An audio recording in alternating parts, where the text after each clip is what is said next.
네, 안녕하세요.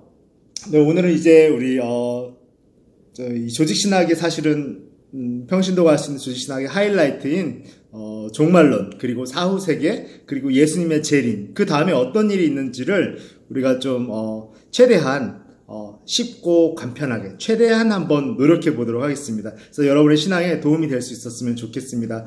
오늘은 저희 같이 진행을 하고 강의를 진행함에 있어서 도와줄, 얼굴은 나오지 않지만 게스트를 소개하도록 하겠습니다. 심혜린 사모님 안녕하세요. 네, 안녕하세요. 네. 자, 우리 종말론은 일단 좀 먼저 방금 말씀드린 것처럼 리뷰를 먼저 함으로써 종말론, 그리고 그 과정을 이해하는 뼈대를 먼저 우리가 좀 잡는 것이 필요할 것 같다라는 생각이 들어요. 그래서 먼저 뼈대를 잡고 다시 반복하면서 살을 붙여 나가는 과정을 함께 진행하고자 합니다. 목사님, 그런데 종말론이란 말만 들으면 왜 이단이 아닐까 하는 느낌부터 들까요? 네, 충분히 그럴 수 있죠. 한국 교회가 성장하기 시작한 이제 이래로 한국 교회의 신학적 틀이 지금에 비해서는 상대적으로 좀 아쉬운 점이 없었다고 할 수는 없어요. 있었다라는 거죠.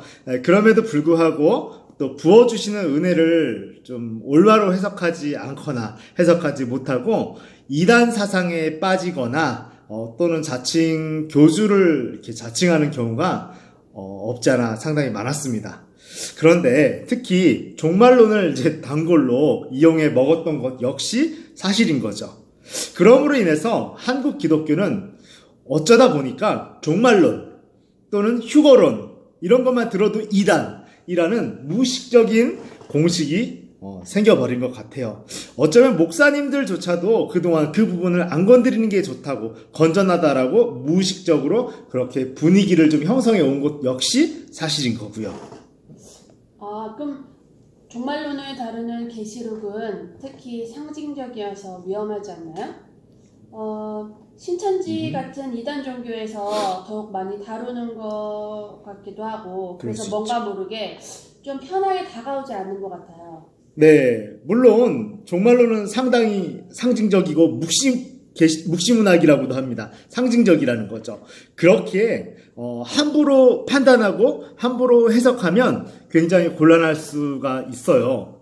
그렇지만 또한 확실한 신앙의 여정과 우리가 신앙이 가는 그 쭉 길을 말합니다. 그러한 여정과 희망을, 우리가 어떻게 신앙을 왜 가져야 되는지에 대한 희망을 제시하는 그 안전한 뼈대 또한 가지고 있어요. 결국 창세기에서 요한계시록까지 이어지는 그 신앙의 그림을 정확히 교회가 성도들에게 제시하지 않으면 오히려 신천지 같은 이단의 유혹에 성도들이 쉽게 넘어가거나 건강한 신앙의 방향성을 완전히 잃어버리기도 하고 그렇게 무미건조하게 되는 거죠. 그런데도 신앙이 시작되는, 우리 주로 복음서에서 주로 많이 시작하는 경향이 있죠. 그런 그 복음서만 성경으로 보려는 것은 대단히 나쁘진 않지만 위험할 수 있다라고도 할 수 있습니다. 물론 뼈대 외에 놓아두어야 될 부분은 놓아두고 건드리지 말고 다른 해석의 여지가 있는 부분은 그대로 인정하고 열어두면 되는 것인데, 그렇게 해도 결과적인 그 우리의 구원의 과정과 여정에는 큰 문제가 없을 거라는 것이죠. 그럼 목사님, 그렇다면 종말론에 대해서 다시 한번 정확히 알고 싶어져요.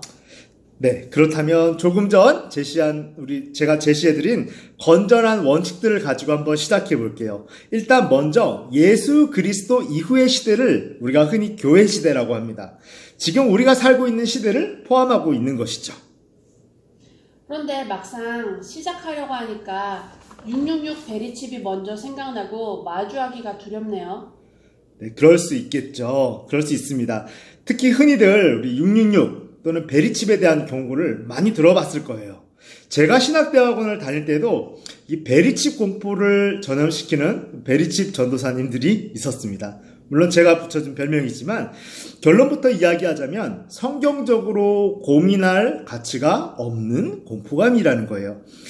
요한계시록에 대한 뼈대만 잡아도 이것은 고민할 가치가 없는 공포감입니다.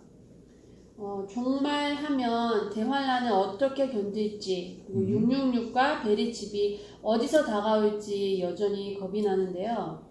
네, 일단 우리가 한번 종말의 시점으로 좀 가상으로 성경 여행을 한번 가보고 싶습니다. 종말의 서막은 이렇습니다. 먼저 예수님이 재림하실 때 두 가지 일이 일어납니다. 첫째, 데살로니가전서 4장 16절, 17절, 그리고 에스겔 37장 1절에서 11절 그 말씀들의 근거에서 무덤 속에 있던 성도들이 먼저 깨어나서 부활의 육신을 입습니다.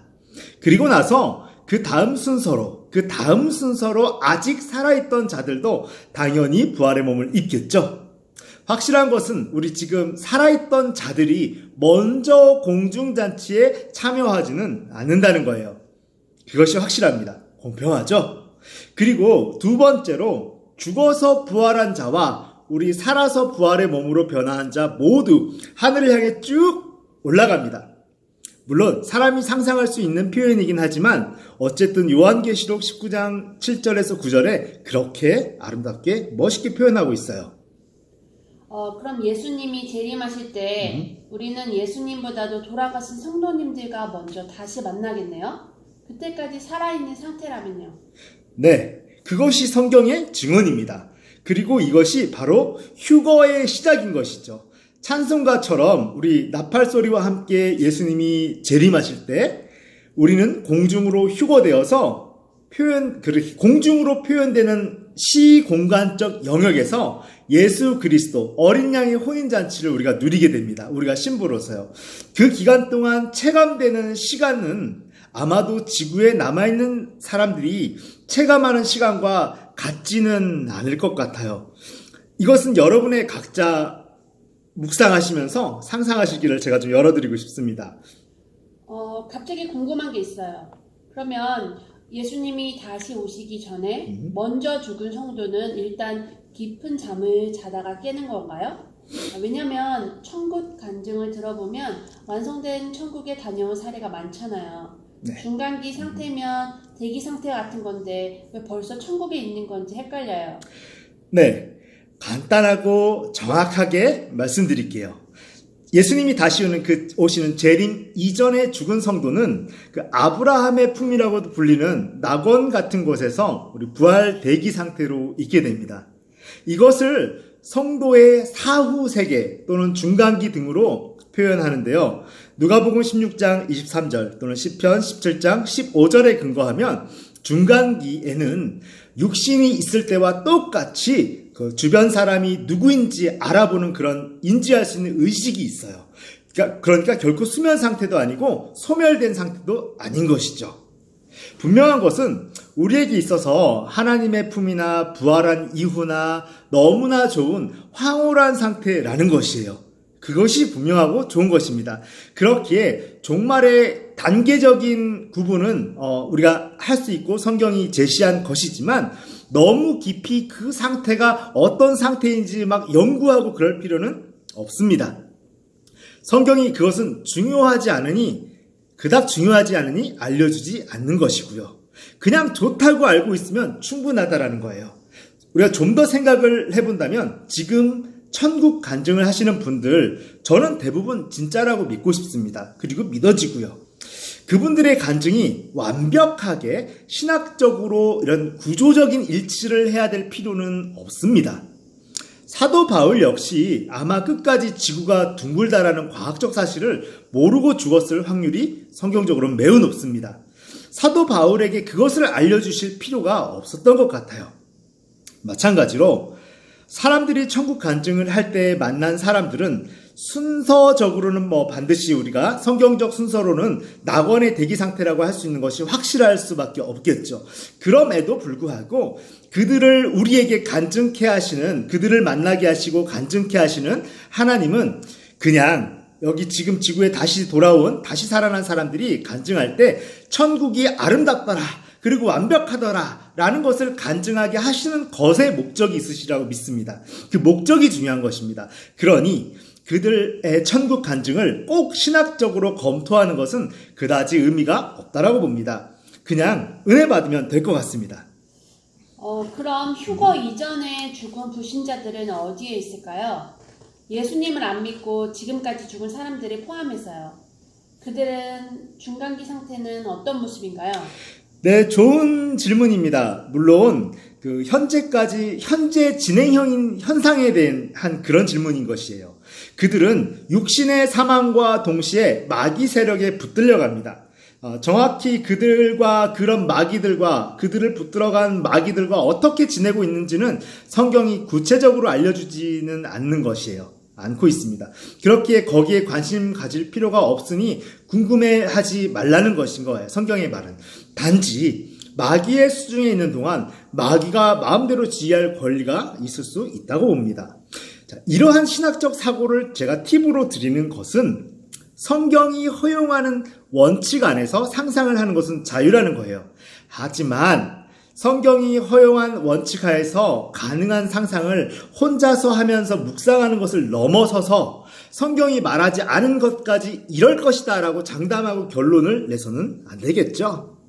어쨌든 이들은 성도들이 부활을 하건 말건 모든 성도가 휴거가 되건 말건 계속 마귀에게 종속되어 있게 되는 것이죠. 그러나 종속되어서 어떤 역할을 하는지를 성경이 구체적으로 이야기하고 있지는 않습니다. 그럼 만약에 지금 휴거가 일어나서 우리 믿는 성도들이 공중잔치에 참여하는 동안 여기서는 어떤 일이 일어나게 되나요? 네, 역시 좋은 질문입니다.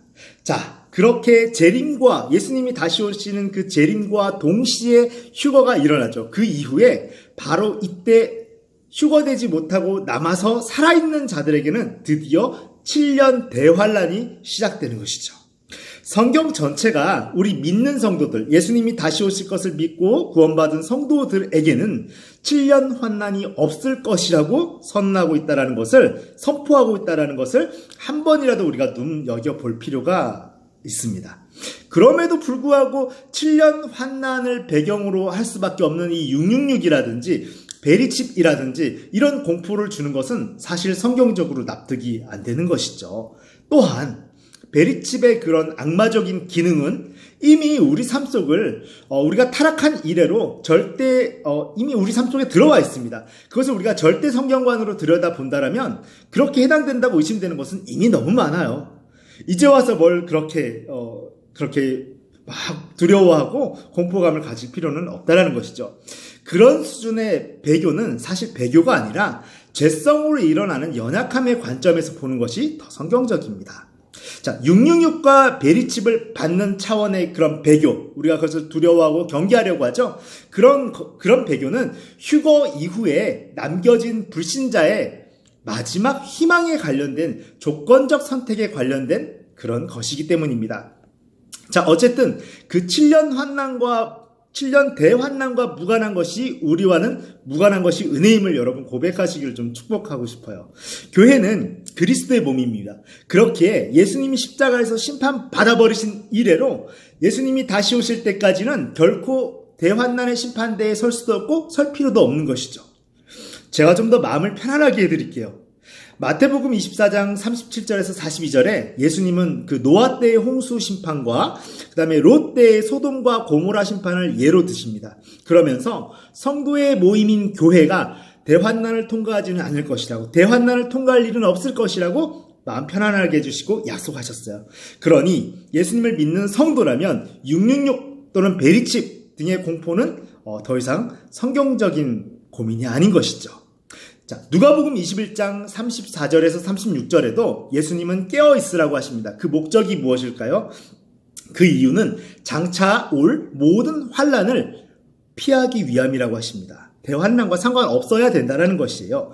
요한계시록 4장에서 19장을 보면 7년 대환난에 대한 기록에서 역시 그리스도의 몸된 교회와 관련된 것은 언급되고 있지 않다라는 것을 우리가 주목할 필요가 있습니다. 제 신학적 명예를 걸고 장담컨대 교회와 7년 대환난이 만날 일은 전혀 없습니다. 좀 평안하시기를 바랍니다. 만약 지금 우리가 666과 베리칩에 저항해야 되는 그런 시대라면 이미 우리는 휴거되지 못하고 그 이후에 살고 있다라는 전제가 될 수밖에 없는 것이죠.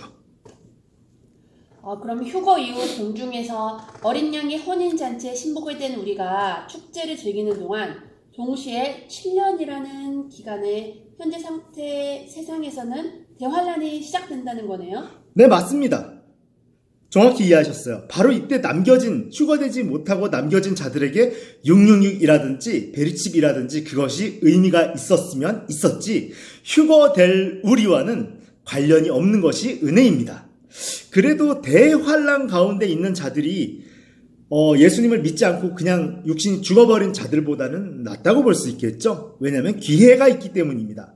죽은 자에게는 더 이상 기회가 없습니다. 여러분, 헷갈리시면 안 되는 것이 재림 이후, 예수님이 다시 오시는 그 재림 이후라는 종말적 분위기에 우리의 정서가 휩쓸리면 안 돼요. 대환란 가운데 있는 자들은 명백히 죽은 자의 입장으로 보는 것은 실수예요. 죽지 않았어요, 아직 그들은. 이들은 결코 죽은 자가 아니라는 걸 기억하셔야 됩니다. 성경에서 죽은 자의 패자 부활이란 없습니다. 하지만 이렇게 휴거 이후에 휴거되지 못하고 남은 자들은 목숨을 걸고 헌신할 패자 부활의 기회가 있다라는 것입니다. 재림 이후의 끝이 아니라니 의외네요. 마지막 기회가 있다는 거잖아요. 네, 맞습니다. 하지만 성경은 그 패자 부활은 결코 그리 쉽지 않을 것이라고 말합니다. 요한계시록 7장 13절 14절은 이것을 이삭줍기라고 표현합니다. 그리고 구원받은 성도가 몇 있을 것이라고 말합니다. 이런 이삭줍기에서 지금으로 치면 거의 순교할 자세로 회개하는 몇몇만이, 아주 극소수만이 그 남겨진 자의 신분에서 벗어날 것이라는 것이에요. 어쩌면 그때야말로 666이라든지 베리칩이라든지 이러한 목숨 건 반대 정신이 요구될 거예요. 웬만하면 그래도 그때까지 남아있지 않는 것이 좋을 것 같습니다. 극한 고통을 이기거나 순교자만이 해당될 수 있기 때문입니다. 자, 요한계시록 7장 13절 14절은 이것을 하나님이 불순종한 사람에게 마지막으로 베푸시는 사랑의 표현으로서 회개의 기회가 주어지는 기간이라고 합니다. 그런데 왜 그 기간은 7년이에요? 네, 이것은 성경적으로 물론 여러 가지 해석의 여지가 있어요. 그런데 왜 7년인지가 중요한 것이 아니라 사실 더 중요한 부분이 있습니다. 우리가 생각하는 그 7년인지 아니면 어떤 상징적인 7년인지 그것이 더 중요한데요. 결론은 이렇습니다. 대환난 동안의 7년은 여러 가지 정황상 이 세상의 시간 개념을 기준으로 7년일 확률도 매우 높다고 평가되고는 있습니다. 그러나 이 역시 만에 하나 상징적이거나 더 긴 시간이라 해도 크게 달라지는 것은 없기에 너무 연구할 필요는 없다고 봅니다. 연구가 의미가 없을 수 있다는 것입니다. 성경이 그것은 그리 중요하지 않음을 암시하고 있어요. 우리가 그것을 어떻게 이해하든 설령 그것을 7년이라는 기간을 잘못 이해한다 할지라도 그것은 그렇게 구원에 중요한 것이 아니라고 그렇게 암시하고 있다는 것입니다. 반드시 7년의 시작과 끝이 존재한다는 것, 그게 중요한 것입니다.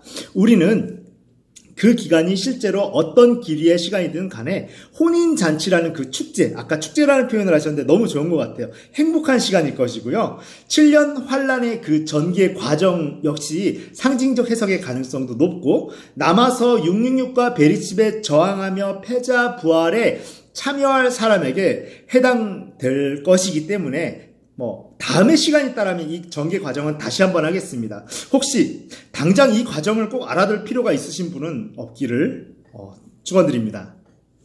그럼 우리는 공중이라고 표현되는 개념의 장소에서 어린 양이신 예수님과 혼인잔치를 하고 또 남겨진 자들은 대환란이라는 무서운 시간인 7년이 지나면 우리는 이제 영원한 천국으로 가는 건가요? 아니요. 조금 남은 게 있는데 우리 조금 쉬었다 하면 어떨까요? 네, 잠깐 쉬었다가 우리 다시 하도록 하겠습니다.